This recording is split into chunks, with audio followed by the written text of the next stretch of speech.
he just had to start talking about it. But I remember what he said to me. He goes, Till, I don't need your advice. I don't want your opinions. I just want you to listen. And I was just like, I just need to like sit here and listen to him. And he just needs to be able to get it off his chest. And that is enough. That is enough. We don't have to be here and try and solve the world's problems. We just need men to be able to talk. Welcome back to the Keegan and Company podcast. For those who are new to the show, my name is Keegan Hipgrave. And guys, if you haven't already, could I get you to jump over, give us a little like and subscribe or whatever platform you listen to this podcast on, whether it's Apple, YouTube, Spotify. It's a great way for us to grow the podcast, grow the platform, and just have some incredible guests like I've got on today in this episode. I'm joined by one of the absolute greats, Tilli Conias. How are you, Till? This just blows my mind. I never thought I'd be sitting here, even though that we're mates. I knew we were going to do this. Did you? For months. Since November last year, when we first caught up at the Movember event. Yeah.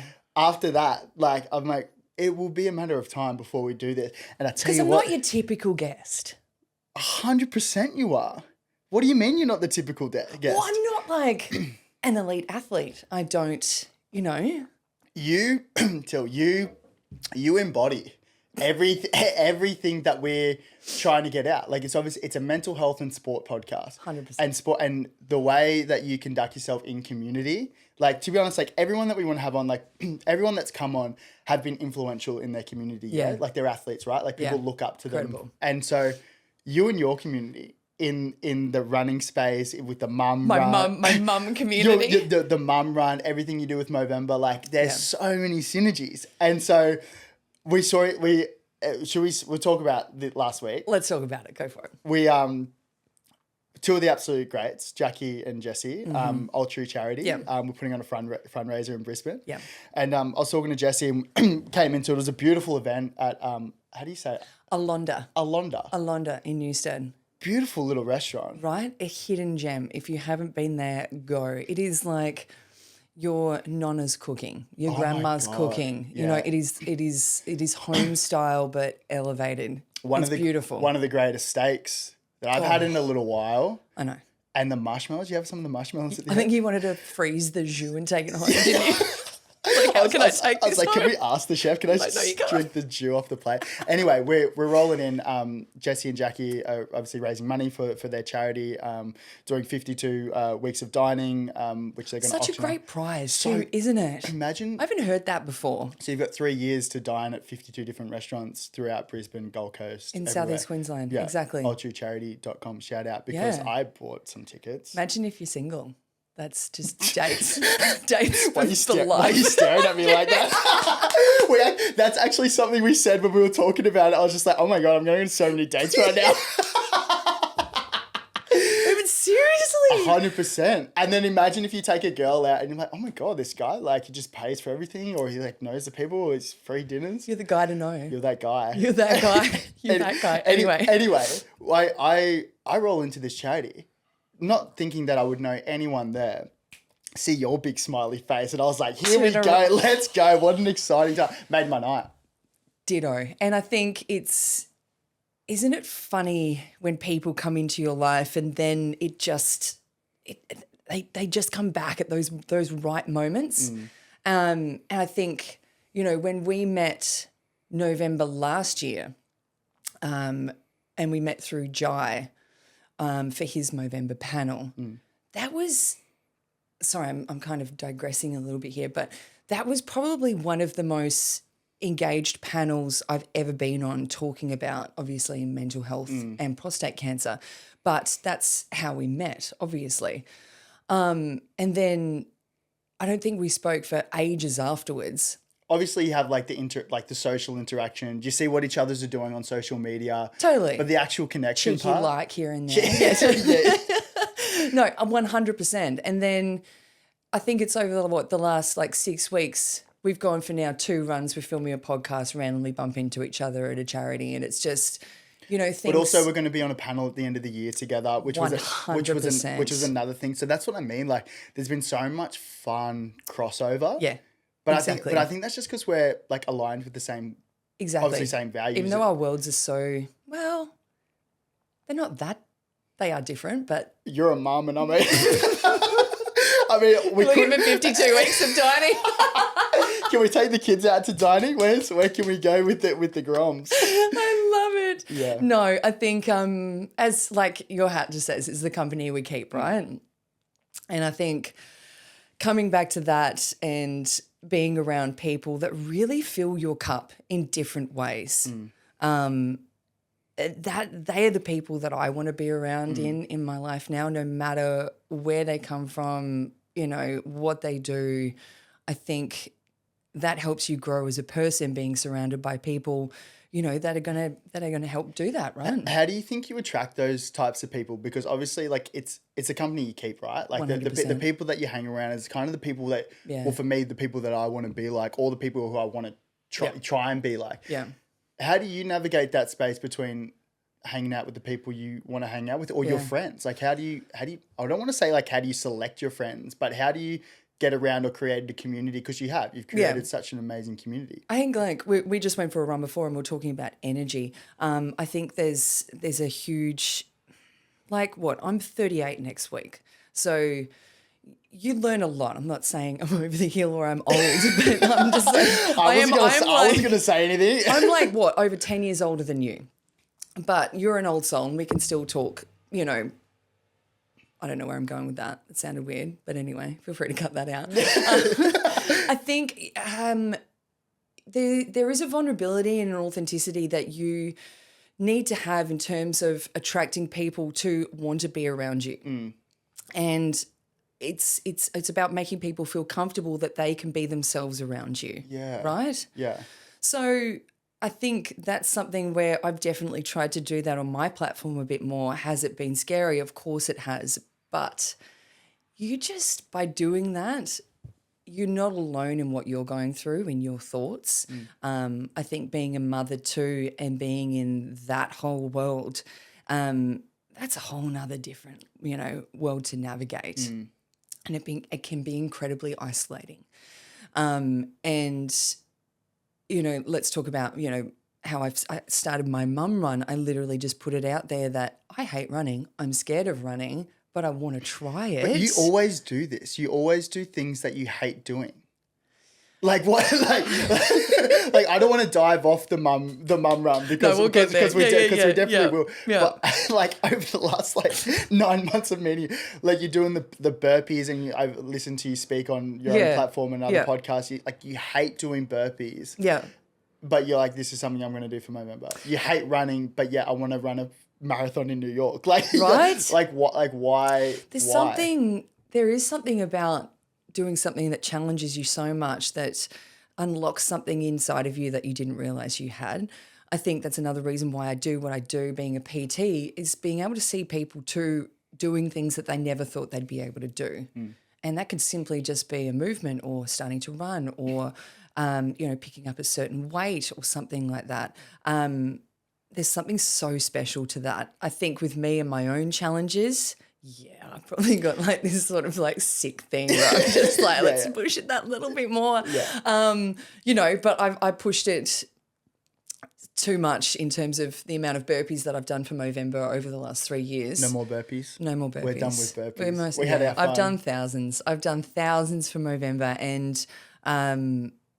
this was the year where I was like, I couldn't do it anymore. Yeah. So what was I going to do? And coming into the Mum Run Club. Yeah. I imagine that's probably something that a lot of mums probably like, is that something that they want? Like obviously they obviously want to come and hang out with other mums, but that would be a huge stretch for a lot of mums to come into a space like that. We talked about it this morning where it's just like, if you put a kilometer on how much they're going to run, like we're going to do a 5K. It's a mind thing. It'd be hard. Especially like, I don't know, because I'm not a mum, but I imagine that's probably a hard thing to do, is getting back into training after having a kid. 100%. Well, let's just call it an injury. Let's just say you had an injury and, you know, you wanted to come back and run. And there was this run club that you really wanted to be a part of. You were just like, cool, that's the people I want to hang out with, but they run 5K and I just don't feel like I'm ready to do that yet. So you train and you try and do it and you don't get to that point, but you want to be amongst that group of people. That's how I'm like a little metaphor for being a mum. You have kids. Let's just say you've run before you've had kids. Then you have them and you're just too nervous to go back, right? Yeah. You're not that 20-something-year-old anymore. You're not wearing, the crop top and the bike pants and the crew still socks. Fucking oath. I'll rock that till I'm 60. Oh my God, such a millennial. Anyway, I think it's with the mum run, I think we're creating a space for women who may have run before and want to restart their journey, but they just don't feel comfortable being amongst other run clubs or, again, with that 20-something-year-old generation. And this is not me bagging it at all. I think the moment that running is having at the moment and the amount of run clubs that are, popping up at the moment, what better trend to have out there, right? Bit different Something than physical and bit different than when we were 18 rolling around, like getting on the piss, I imagine. I don't know, I can only speak for myself, but like it's a different generation, yeah. When I was 18, you were 8. Oh my God. I wouldn't have asked 8-year-old Keegan to be on a podcast with Tilli in a little bit. I'd be frothing. I'd be pumped. Back in the day when I was younger, like we didn't have phones. So we were like, building BMX tracks and, all that sort of stuff. But I think, to get people off their phones and going and moving and connecting with other people, what better trend out there? I think it's incredible. Anything like that you want to support, right? Do you think it's the confidence thing is one of the biggest challenges for mum coming into the run club? I can't tell you. We've got a run club that is so much more than just running. It's not about the running. It's, and I'll reference one of my mums here, Jade, and she wanted to come for ages, but she didn't.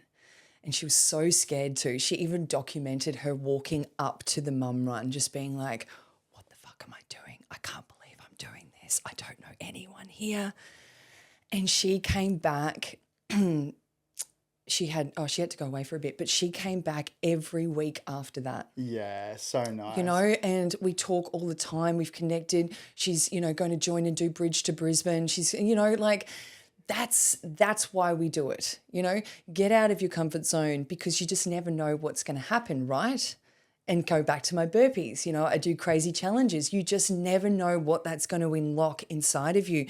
And I think as we get older, we stick in our bubble, we stick in, to our little box and our little comfort zone.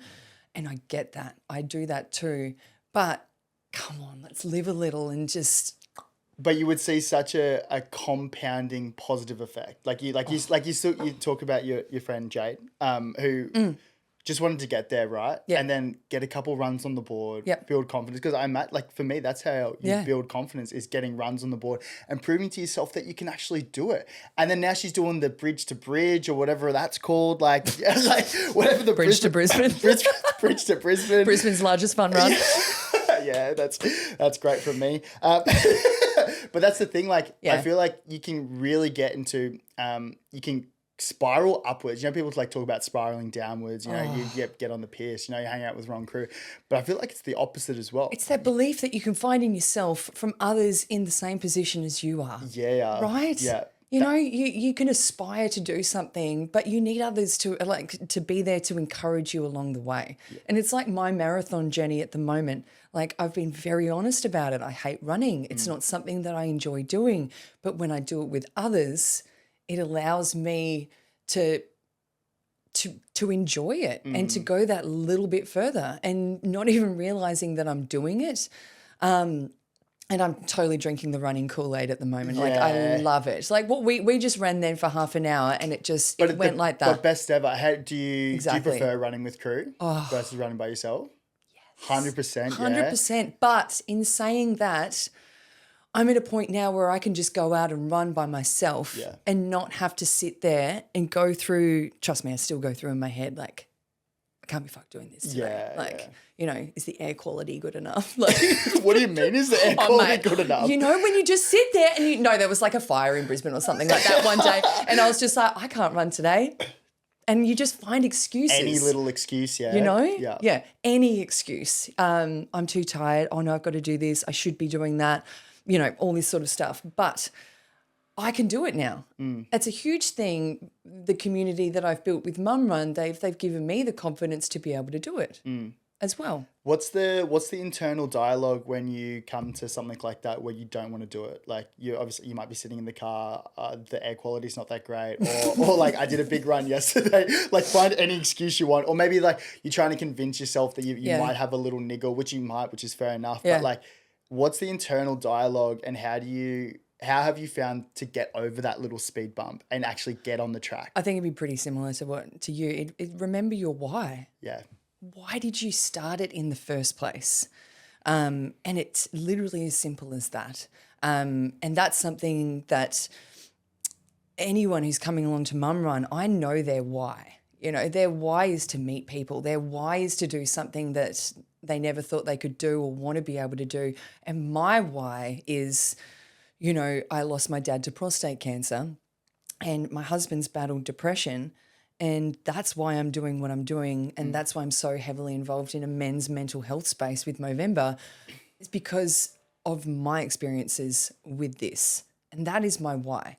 So if I go for a run for an hour and I feel like shit, like it is what it is. At the end of the day, I'm still able, I get to do that. Yeah. Right? There's so many people out there that can't do that. You know, and I'm doing it for something that's bigger than me. So, yeah, I'll have a bitch and a moan every now and then about it because that's just, you know, who we are and we've got to keep it real. But, you know, there's people out there that would kill to be able to do what I'm doing right now, to have that opportunity. I don't know if you've heard of this incredible guy, Johnny. He lives down the Gold Coast, and I think it was a couple of months ago now, he went out for a surf and first wave of the day. Paralyzed. Yeah. Yeah, I heard about that on the news. It's like 27, 28. It's my age. It's wild to think about. Wild. Yeah. And I know his fiance really well, Charlie. Far out. And do you know what? Like, I just can't even imagine. I can't even imagine being that age and not be able to do the things that you should be able to do, right?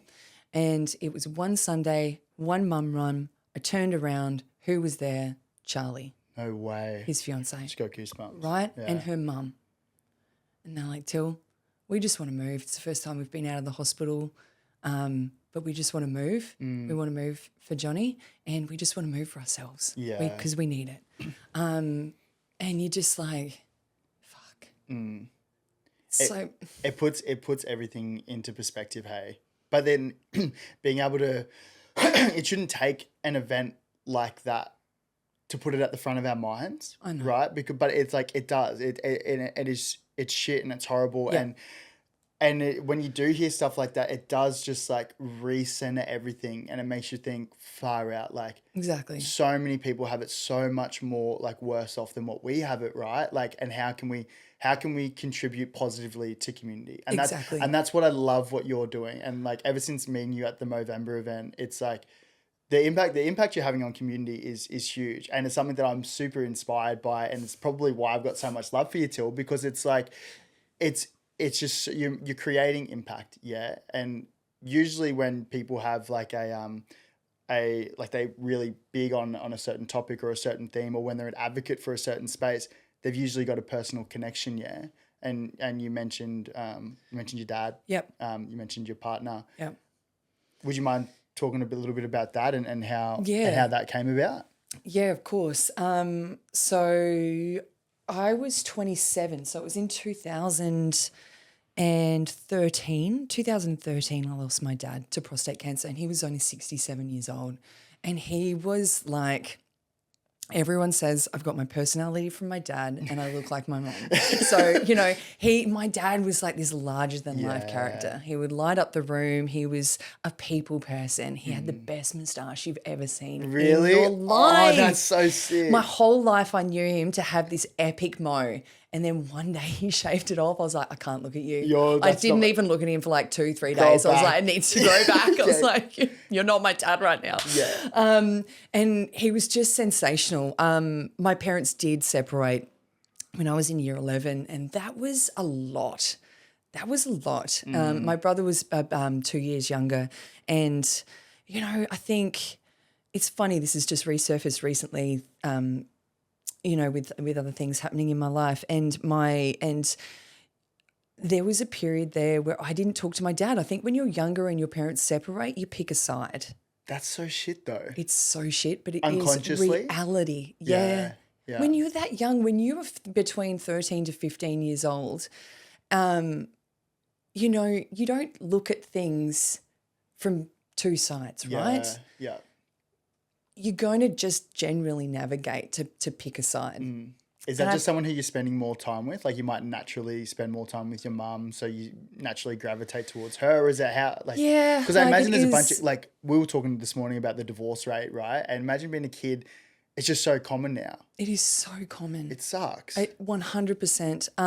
And, you know, you always want to be that person to say, oh, I'm never going to get a divorce. But it's just like, oh, come on. Yeah. You like, this is a whole nother, 50-50. This is a whole nother conversation. Yeah. But I think just there's got to be communication from both sides. Yeah. And I think the communication that I was getting was very one-sided. So, yeah, I navigated. I ended up living with my mum, and I didn't talk to my dad for a whole year. Wow. And if we talk about regrets, like there's not much I regret in my life that I do fully regret. Yeah. I think about that often. But we came back around and had another great, exactly. Like, 10, I was a 10 real years. big daddy's girl. Love my dad, and but yeah. So our relationship was very, very strong at the end. But you know, losing him at 27, I didn't know really how to deal with grief at all, and I kind of shut it down, Pushed it down for a long time. Just a way of coping. Pretty much. Yeah. Pretty much.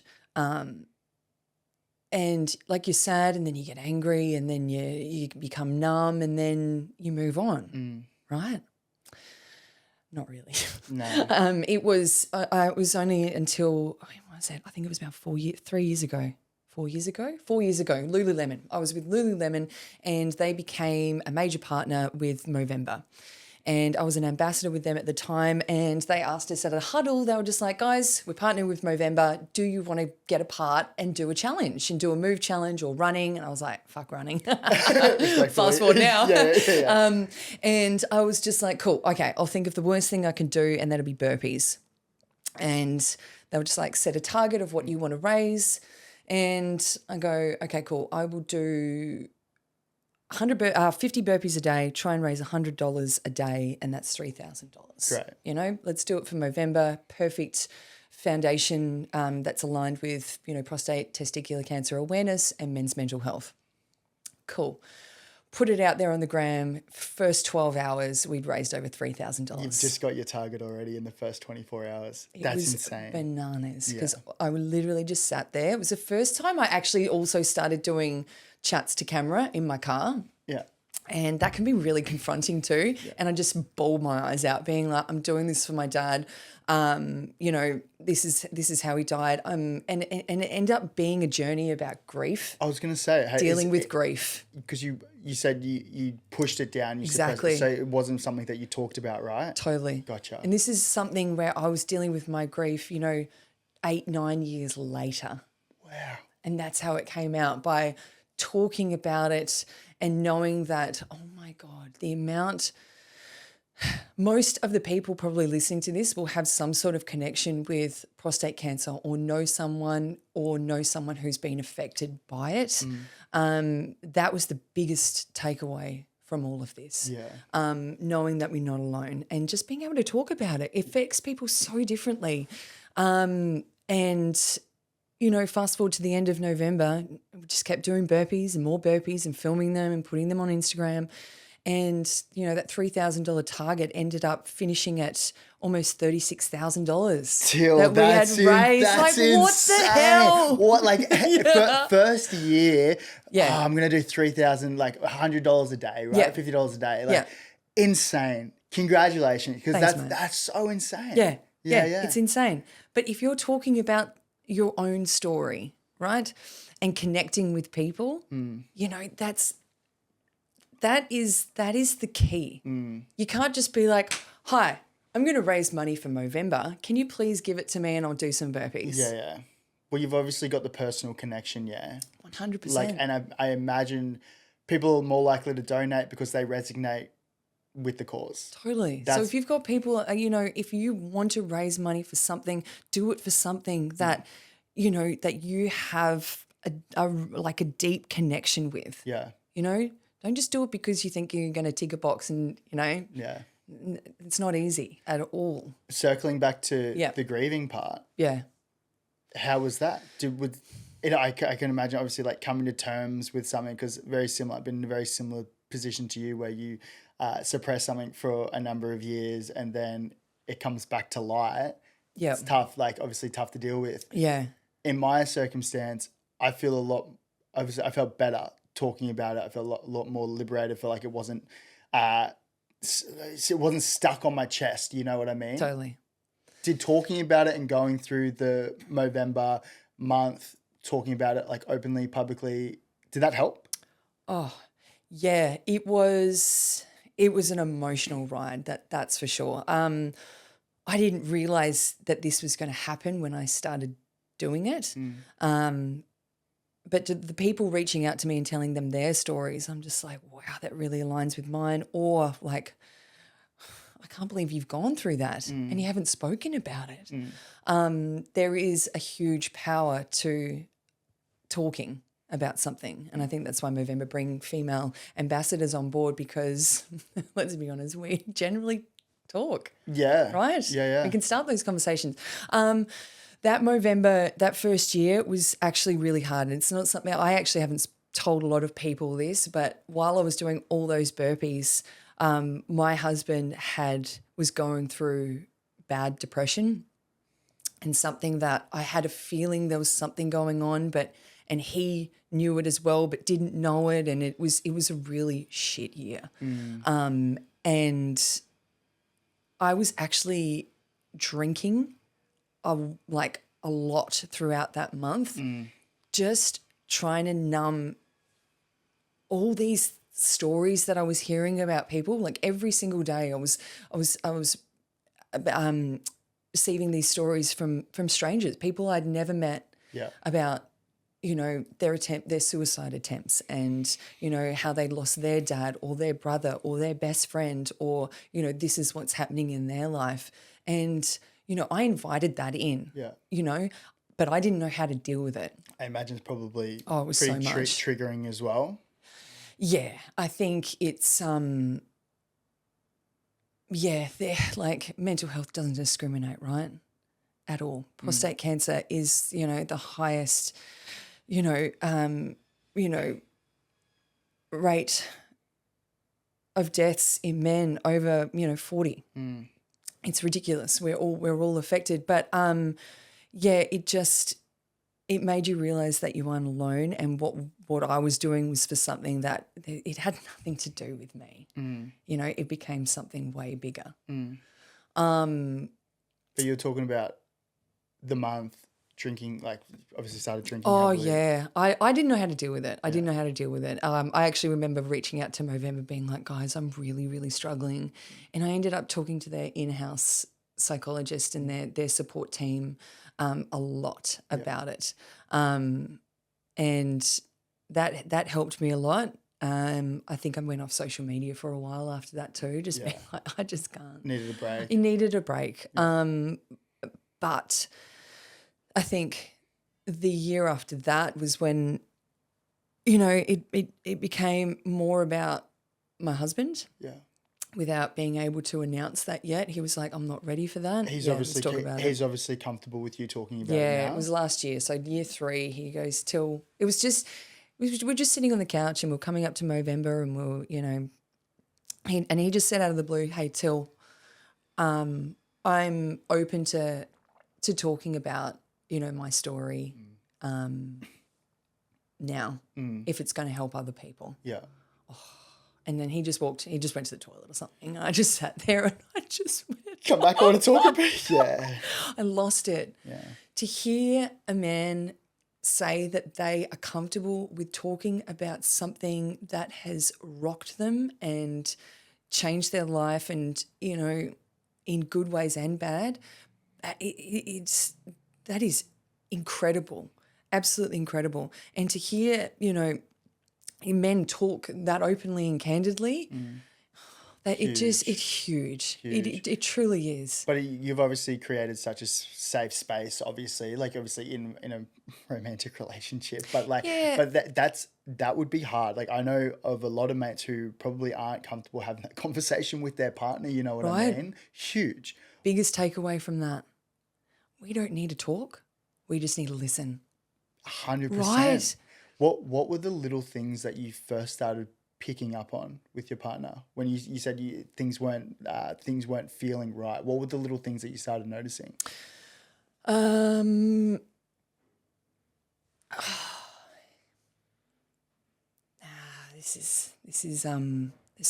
so many little things in hindsight when you look back on it. Increase in drinking. I think with men, obviously, substance and alcohol is a huge thing. So increasing drinking, just being, not going outside and, sticking in his office and staying there the whole time. Lack of energy. So he was obviously searching for ways to get better. Like Totally. he would have known in himself that he wasn't his normal self. 100%. Yeah. And I think a lot of these things, it comes from obviously either generational trauma. Money is a huge thing, especially with dads. They're in a position where they're like, I need to be the provider. I need to, have everything in order, I wish I could just say that's not like... Yeah. In this current day and age, it's a team effort. It is a team effort. I can talk on probably behalf of the men's point of view. Please, yes. Where it is such... I'm not a dad, like I don't know the feeling. Doesn't matter, but it's I know a responsibility that you feel like you should have, right? That feeling of wanting to be able to provide. Like I've been in that space, and I imagine it's probably, I think having kids would probably amplify that, like that needing of massively. Am I making enough money? Is this enough? Am I enough? Like I feel like that would be a huge thing for a lot of guys, and probably that's why you see so many guys like overworking, because it's like, guys, we've got everything we need here. Right. But when you're in that little bubble of just trying to, like, you want to give your family everything, right? You always want more. You want more, but you also want to give your kids everything as well. Totally. I imagine I see that with a lot of mates who are overworkers, and like, fuck, kids probably just want to hang out with their old man. They just want you around. They don't give a fuck about like what car they're driving. Put some random makeup on, play hair. Let's play dolls. Yes, yes, 100%. But unfortunately, that's like it's so common. So when did it start to? Was there a pivot? Was there a point where it got so bad that you had to seek help, or was it a gradual sort of increase? I'll never forget getting off the phone to him. One day I was just driving home from work and I called him, and he just sounded wrong. It just sounded wrong. And I remember hanging up the phone and just being like, am I going to go home and he's going to be there but not be there? Like I genuinely thought that day was so scary. That day was so scary. And then I think that was the point in time where he just started talking. He just had to start talking about it. But I remember what he said to me. He goes, "Till, I don't need your advice. I don't want your opinions. I just want you to listen." And I was just like, fuck, I just need to like sit here and listen to him. And he just needs to be able to get it off his chest. And that is enough. That is enough. We don't have to be here and try and solve the world's problems. We just need men to be able to talk. Yeah. And that is enough, right? Till, do you want a tissue? No, I'm good. I'm good. This is honestly, like, this is hitting so hard, Till, like, and thank you so much for being so open about this. Like, huge amount of respect for you, Till. Like, it's so hard.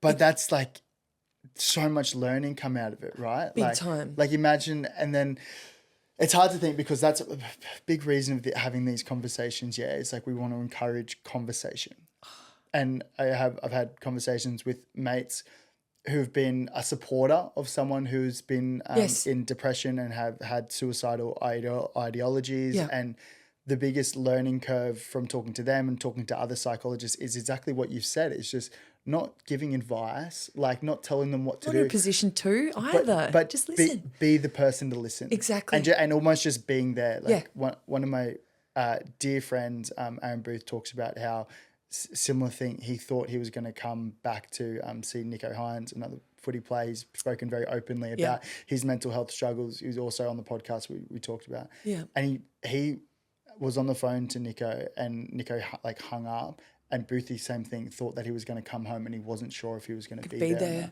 Yeah.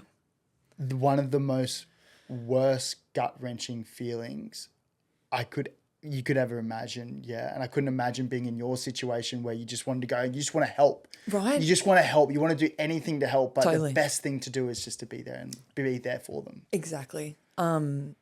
Exactly. And, you know, but in saying this, it's like you don't need to go out and raise a bunch of money or go and do all these crazy things in order to do that. It's just knowing the signs and just being there and being present, right? Sorry, you go. No, you go.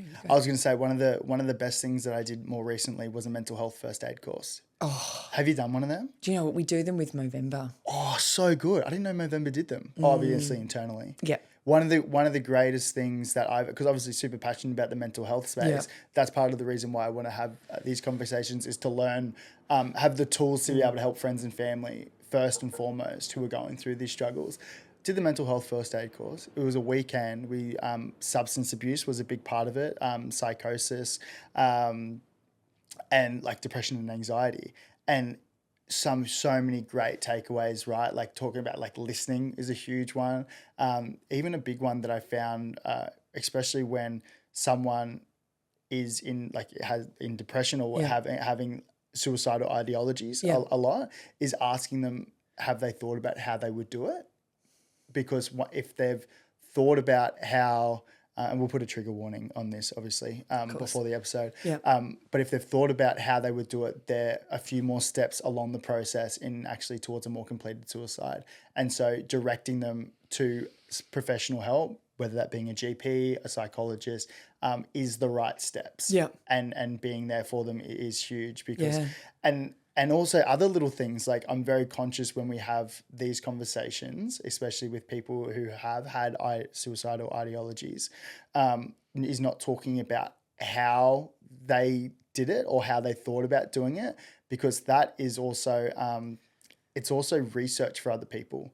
And what they've found is that the amount of completed suicides have actually increased due to the fact of publication and people talking about how they would do it. Because imagine if someone was thinking about it and then they heard someone else how they did it or how they would thought about doing it, it's actually giving them the ammo for more completed. To be able to do it. So that's why when we have these conversations, because it's a complex issue, it's a very tricky space to navigate. 100%. I'm for education and I'm for bringing awareness to these types of issues, but it's also doing it in the right way. Exactly. Which I think is super important. And that's why it's so great that you've done this stuff with Movember, right? Because it would have given you so many great tools going forward. 100%. But you know what? I didn't even know I needed it at the time. And it was something where, you know, my husband now sees a psychologist once a month. I love that. But do you know what? Saying that, okay, so this is another thing, another hurdle. Just another hurdle. To say that you need to go see a psychologist, you've also got to find someone that you trust and want to be. That's a process. And I remember talking to someone, my mate Pricey at Movember, and he just goes, I was just like, so how do we find the right psychologist? And he goes, you just got to pretty much go on an interview. It's like dating, yeah. Right. Yeah, it's like... And go to many of them. And that was one thing that actually deterred my husband, was just like, oh no, I don't think I'll find someone that's going to get me. Yeah. And I think he went and saw 2 before he found the one. Yeah. And, he genuinely looks forward to seeing his guy every month. And, I think it's great just to sit there, have an unbiased opinion, and just be able to... Why does he do it every month instead of just going when he's in a bad spot? Because you just never know what you need to get off your chest, right? And even if it's nothing, just to be able to talk. Yeah. Right? And to talk to someone who doesn't really know you like me or family. Because we always want to chime in, like we truly do. But to have someone like that unbiased opinion, that support that you never knew that you needed, I think that is so important to have that routine as well. I'm very similar. I'll go monthly. See? Yeah. And because someone said to me the analogy, it was just like, well, when you're fit, do you stop training? Exactly. And it's just like your mental health is, and you're like just... It's the bit doesn't mean you're cured, right? No, you're never going to be cured. It's constantly going to be a roller coaster, yeah. And I find that my biggest conversations that I have with my psych is when I'm going in there thinking, oh, I don't really have anything to talk about today. You know what I mean? Right. And you have the best chats. Best chats. Yeah. But this, again, another thing that I feel like some people think about with mental health and depression and anxiety, it's like, oh, so you're better now? Yeah. So it's gone? It's a finish line. No. There's no finish line. There's no finish line. There truly isn't. That doesn't mean that you don't get better and being able to handle it. Like, of course you do. But it's not something that truly goes away. Right? You talked about, before we went on that tangent, you talked about... We've gone on a few. Welcome to a chat with Tilli. Yeah, you and I both, we could talk underwater. I've actually got only a limited amount of battery life on these cameras, so we can only go like an hour 15. Shit, okay, which I know, I'm conscious of time. We've got heaps of time. But you talked about like the tough stage, right? And you got home, and that's when you realized that it was time to make a change. Yeah. What was the change? Like, what were the conversations in the lead up? Because obviously, like, well, I guess what I'm trying to angle at is like, what are some tips? Like, what were some practical things that actually helped you guys go forward? Prioritize movement for them, right? So if it's that was probably the first thing that we did. It's just like, get out of your office, get out of the house and go for a walk. Go find something that you want to do. And for my husband, it's rock climbing. He loves it. Or hiking. Hiking was a huge thing for him, actually. Is he a naturally active person? Not like, super sporty, but he loves doing those rando activities that people are like, oh, I've thought about that. But he just loves doing it. Sick. And it's something where he would take the girls when they were little, put one of them in a backpack. Nora was a little bit older so she can walk, and they would go for bushwalks.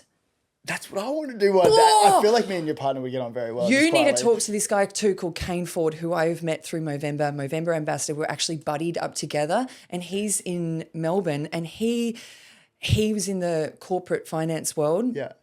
Suffered anxiety, really bad anxiety, and what helped him was going for hikes. And he started this business called Get Outside, where he takes guided walks, bushwalks. Yeah.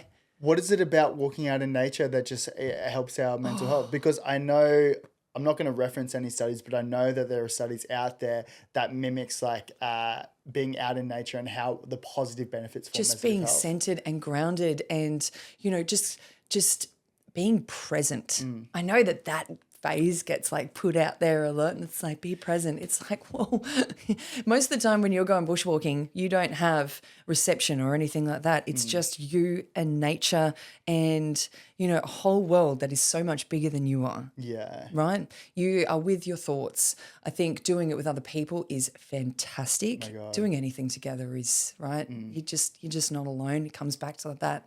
You are not alone. If you think that you are alone, you are not. You truly aren't. But being out in nature, even if it's just, it doesn't need to be bushwalking, but, that's just something that has really come into my life through Dimitri and, in the last few years. And we actually love doing it as a family. I was going to say, it's so cool. It's so cool. I did a couple hikes in Switzerland last year, and you would see the... What a flex of a statement. Last time I was in Europe, my Europe summer... No, I don't mean it like that at all. I'm kidding. But, that would be incredible. But those crew over there, they've got the big, like the hiking backpacks, Everything. and the kids are on top of That's them. what we got. You got one of them? We've got that. Oh, I was just get it from BCF. Oh, that's so great. It's the best. And they'll fall asleep. And I'm sure you could probably, like, there's some other compartments that you could put like some drink bottles and maybe some snacks. Of course. But it was just like got to bait them with the snacks. Grazing in the whole walk. But it's just like they were walking around on this beautiful hike, and I'm like, that looks like the dream for me. Like, especially as a family, like doing something together, like that's so cool. Yeah. Right. And it truly is. That was his way of finding a moment for him to be at peace or to be able to think clearly. And I was just like, you go on as many bushwalks. We call it walking. The girls call it walking in the bushes. So I kind of revert back to that sometimes. And people are like, "You okay? We go walking in the bushes." We go walking in the bushes. Yeah. So that was the first step that we took for him to start prioritizing himself. Yeah. Right. And it all comes back to movement is medicine. Right. I love that saying. I hear you say that saying quite a bit. It's the best. It's such a great. It truly is. It's such a great statement. Because it is what it is. Yeah. If I get that tattooed on me almost. So good. I don't have to actually. Dimitri has so many tattoos. Yeah. I don't have a tattoo, and I was like, "No, I'm not going to get one." What? Where the hell would I? I don't know. So you think movement was such a great thing? He obviously began studying, like, seeing a psychologist as well. Yep. Any other great things that you thought that were really great takeaways? Being able to talk to his parents about it. Oh, really? He never did that? Why is that? That's another thing I remember talking about with you on that panel is, what we're 37 talking to that older generation around mental health. Yeah. They don't have a big understanding about what it is. My old boy and his mates were sitting out the back for that conversation, and they're just like they was like old, like middle class, like love having a beer. I think they were just there for the beers, to be honest. Totally. Obviously to support me as well, but like they it was it's a different dynamic. Some things that they're definitely not used to having conversation or seeing people talking about it so openly. Exactly. So I remember someone asking me, it's like, well, how did you end up talking to them about it? So how did they understand? And you just got to strip it all back and just being like, do you know what? Today's a really good day, or today is not a really good day, and this is how we would talk about it. And you've just got to break it down to what it is, and this is something where we don't have to hide it from, a generation that really just compressed everything down and just said, "Oh, it's okay. We'll deal with it." I was supposed to do a podcast with a guy the other day, and we're in P3 recovery doing a sauna and some ice baths. Yeah. And he was telling me his third episode that he did. He's just started getting into podcasting, and he did one with his dad. Wild. Like, and he's like, it was so great because they had not a toxic relationship, but to the point where they wouldn't talk about things, right? And they've been through like really tough parts with them. But it's more surface level. You all right? You good? You sweet? You good? Yeah. What are you doing today? Sweet. Yeah. But when they sat down and when they're in a kind of like a setting like this, and the son Elliot, he was just like, "Look, mate, we don't even have to post this. I just want to be able to have this conversation with you." And to the dad's credit, just came in so open, talked about all the struggles that he had with like growing up, and finally Elliot, the son, was just like, I understand why you are the way you are. Why you are the way you are. And I tell you what, they were so much closer afterwards. How wild is that? Imagine if that happened more. It's, like we're a generation that takes on that generational trauma of, suppressing feelings. Imagine where we would be if that happened more. Yeah. Right? I would give anything to be able to have a chat with my dad and just being like, what did you go through? Like, and how did you feel? Like, how did you get through life? How did you get through that stage where probably everyone thought that you were okay, but I know that you so weren't, looking back on it now. To be able to have that chat, Everyone can have that chat. You've just got to ask the question.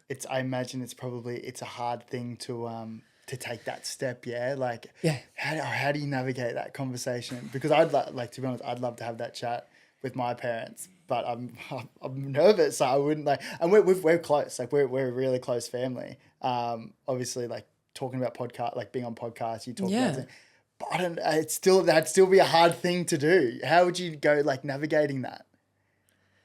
Just being like, I just want to know. Yeah. Like, were you okay during then? Like, what were you thinking? Or, is there a period in your life that everyone thought that you were good, but you weren't?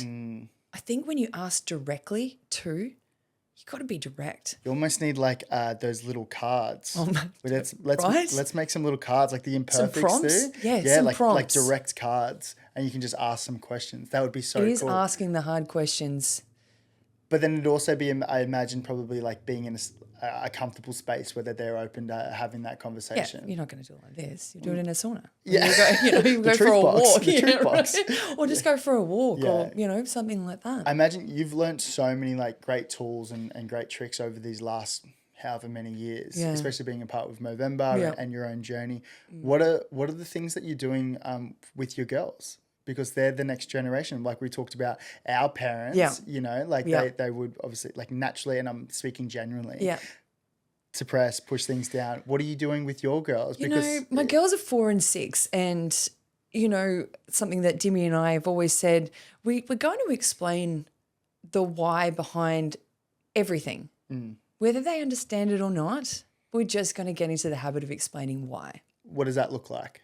So let's just say I'm tired. I'll be like, Mummy's tired. Well, why? I'm going to explain why. Daddy's a bit frustrated right now. Why is he frustrated? And he'll tell them why. They might not understand. Yeah. But there's always got to be, I'm feeling this because of this. And if that's something that we can teach them, if they'll be like, oh, Mummy, and now, trust me, they'll use that language. But Mummy, I'm really frustrated. I'm like, well, why? I don't know why. And I was like, well, why?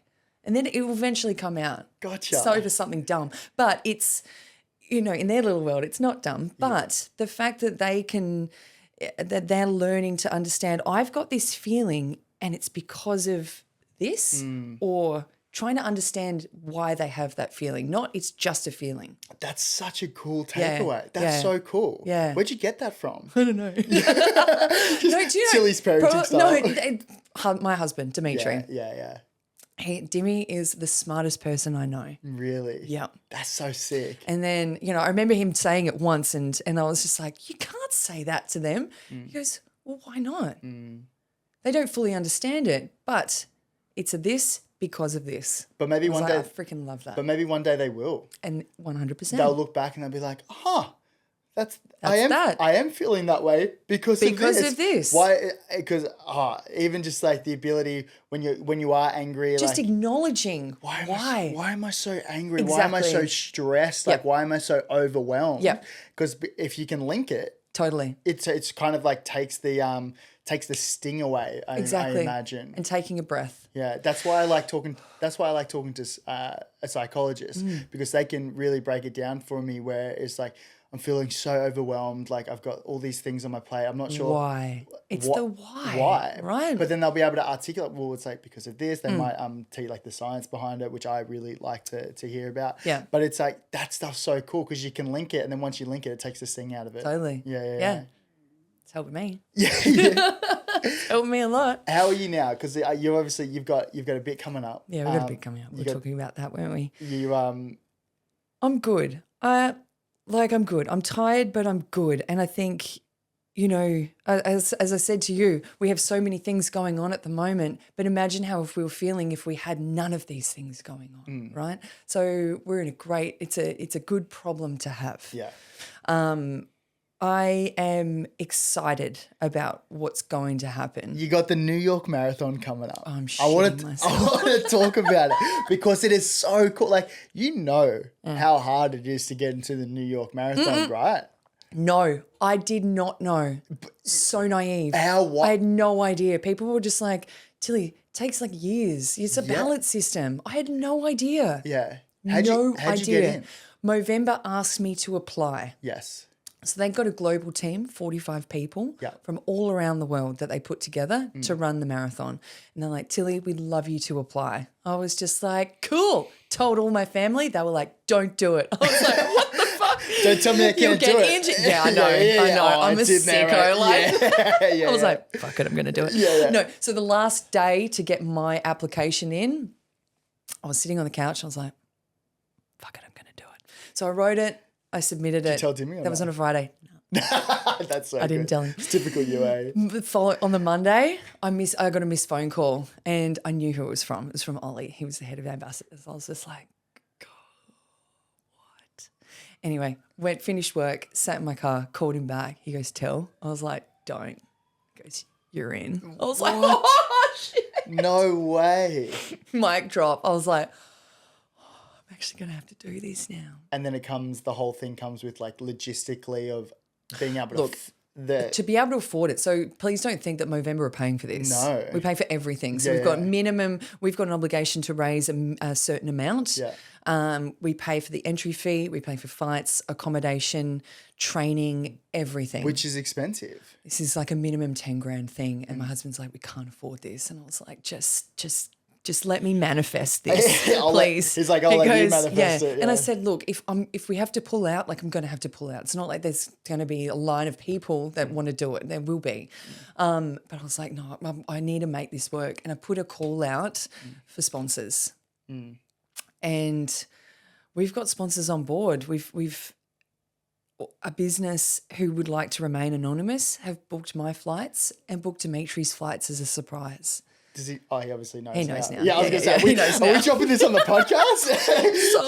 Sorry, mate. I should have left a mic drop for you, a zinger. But that's so cool, though. Yeah, it's incredible. That's huge for the program. We've got another business, AG Jewelers. They've come on board and they're donating, a 3-carat tennis bracelet, diamond bracelet that we're going to raffle off. We've got a fundraiser that's happening on the 12th of September. We're going to be raising funds for Movember, and to get over there, it's pretty incredible. That's so cool. Yeah, and so I imagine like a bunch of other sponsors have come on board, donated, which are incredible. Yeah. So you'll do a day where you'll auction them off, yes. or can we buy tickets? Yes. Like, what does it look like?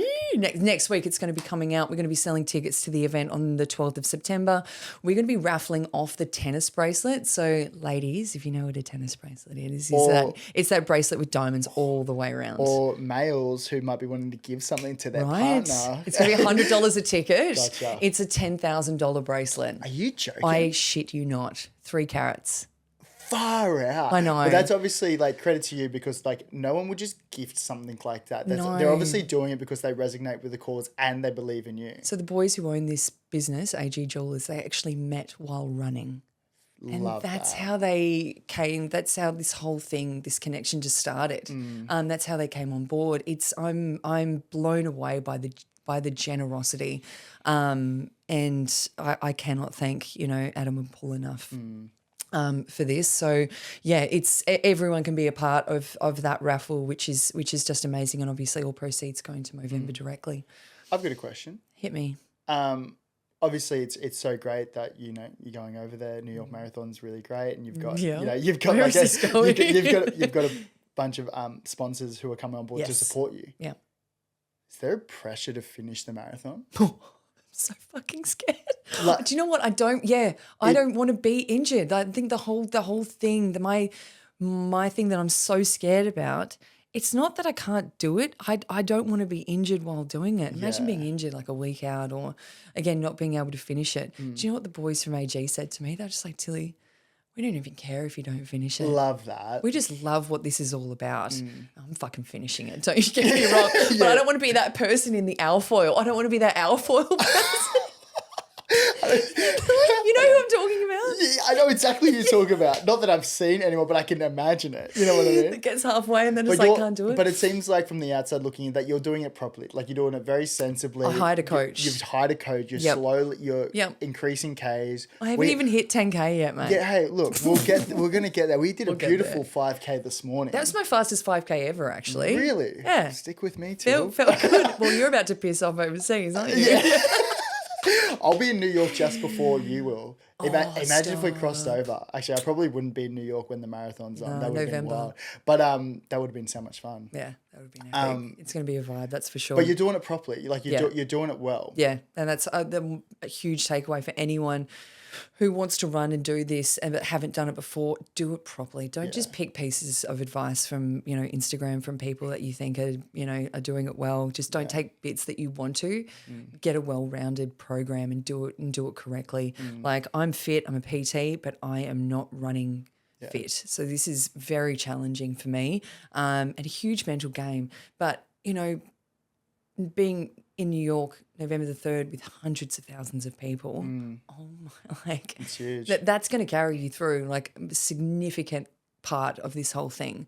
It'd also be a fun thing to like see the city. Have you been to New York before? I've been to New York before, but I haven't done it. I was only there for 3 days when like 10 years ago. It was actually the first place that I ever went with Dimitri. Oh, so cute. Oh, So full cute. circle. I know. Full circle. I know. Love and now that. we're back here. Yeah, it's going to be amazing. And great way to see the city as well. Totally. Yeah. I'm a runner now. Look at you go. But who would have thought? But my favorite thing about this story is that like I said, I mentioned earlier, you do things that are hard and things that you don't want to do. Totally. I love that. Yep. I think that's a beautiful thing. Get comfortable with being uncomfortable. Thanks, Ned Brockman. Do you know what?